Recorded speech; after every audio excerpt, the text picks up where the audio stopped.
Good afternoon. Welcome to Jim Munley's World of Weather. Clicked on to the long-range weather forecast discussion for September 8th to 20th.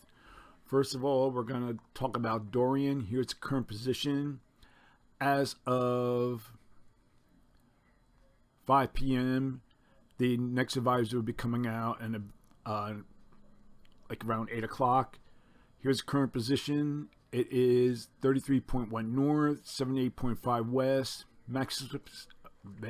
Maximum sustained winds are now 105 miles per hour, still a Cat 2.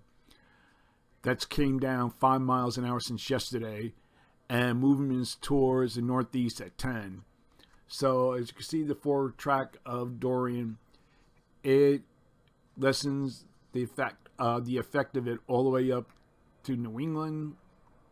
It passes well to the southeast of the 70 degrees west, 40 degrees north latitude. That's it right here, but it still lies right on the edge of the cone, so still has to be watched. We have hurricane warnings marked in red from South Carolina to Virginia, and we have tropical storm warnings up all the way from Virginia to Delaware.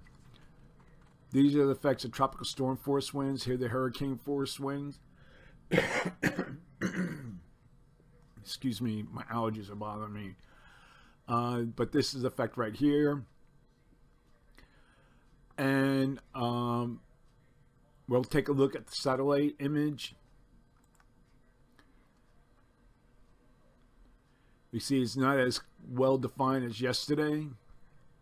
It's becoming cloud filled. It's moving over cooler waters. It's also circulation. It still has a well defined eye wall, but the eye is becoming more cloud filled. And the worst of the conditions are across this area here. You can see in the brighter whites, those are the heavy thunderstorms, and that'll be where the threat of tornadoes come as these move inland.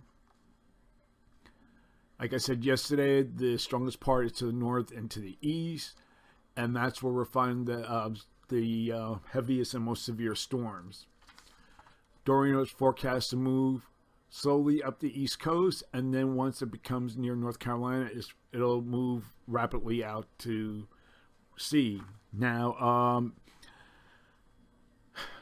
storms forecast to track along the southern mid-Atlantic coast through Friday, as the storm moves just offshore of the South Carolina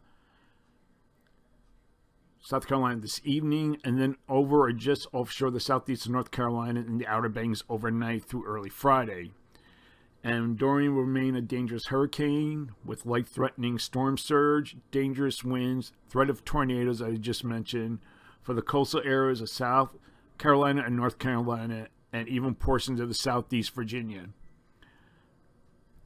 and the lower Chesapeake Bay this evening through early Friday. We'll take a look at the radar. Here's the current radar. And you can see, again, here's where I was saying where the brighter whites are. This is where the heaviest bands of the convection and possible tornadoes will be. And we'll take a look at this a little bit more in detail. You can see this is where we have the heaviest bands. Like I told you, it's strong to severe storms. And then the Severe Storm Prediction Center has this area in an enhanced risk.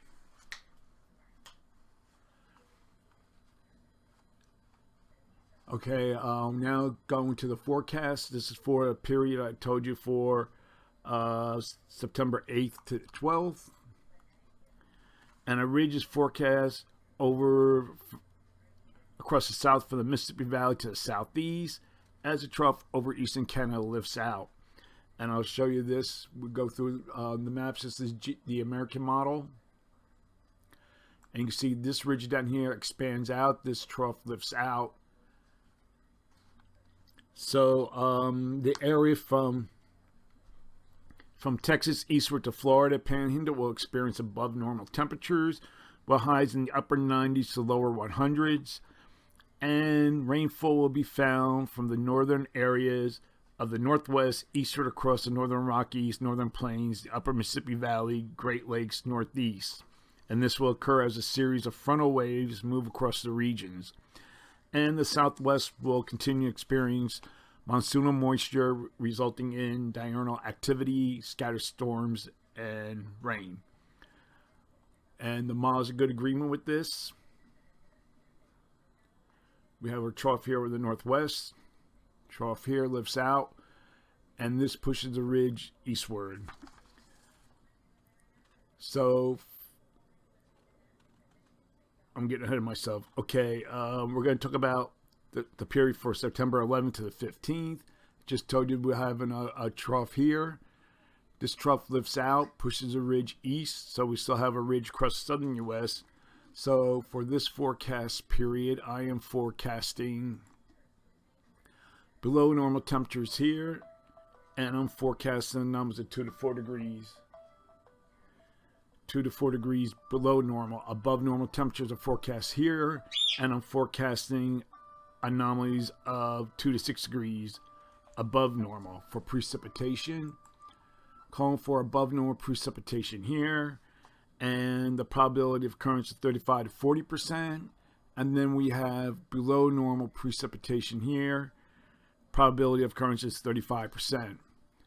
Now we're going to look at the period for September 16th to the 20th.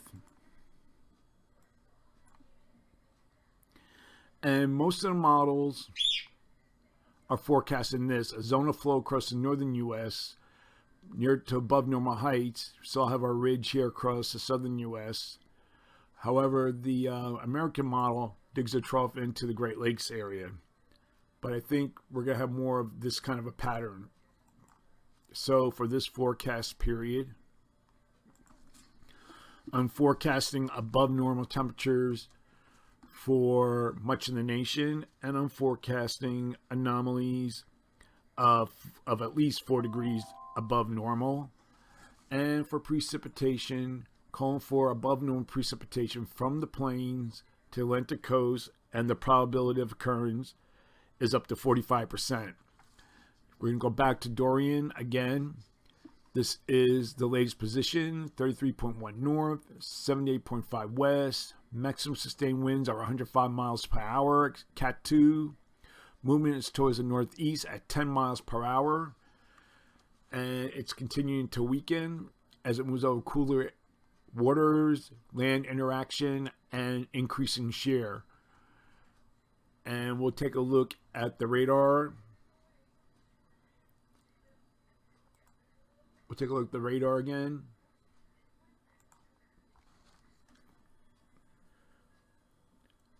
So it has good outflow. Here's the center of the eye, and we'll take a look at the radar. Again, we have to watch these bands as they move in. They're capable of producing strong severe conditions, strong gusty winds, heavy rain, and even possible tornadoes. So that's the long range weather forecast discussion for September 8th to 20th. Thanks for coming to Jim Munley's World of Weather, and have a good day.